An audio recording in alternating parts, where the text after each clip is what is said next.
બાબાશ્રીની વાતોનું એકીકરણ. નિષ્કામીપણાની દ્રઢતા વિભાગ 1. એવી કઈ પ્રાર્થના છે કે જે પ્રાર્થના ન કરીએ તો ખોટ કહેવાય અને પ્રાર્થના કરીએ તો અંતર્યામી જાણ્યામાં ફેર કહેવાય. ત્યારે બાપાશ્રી બોલ્યા, જે ભગવાન નહીં જાણતા હોય, તનકી જાણે મનકી જાણે, જાણે ચિત્ત કી ચોરી, इनकी पास क्या छुपाइए जिनके हाथ में दूरी. પ્રાર્થના કરે તો સકામ કહેવાય. આપણે પાત્ર થાશું તો એની મેળે સુખ આવશે. અક્ષરધામની મૂર્તિના સુખની ને મોટાની ગતિની આપણને શું ખબર પડે? માગતા માગતા અધૂરું મંગાઈ જાય.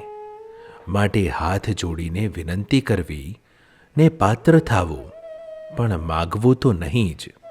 મહારાજ કેમ પ્રસન્ન થાય તે તપાસી પ્રસન્નતાના સાધન કરવા. મૂર્તિનું સુખ માગવું એ પણ સકામ.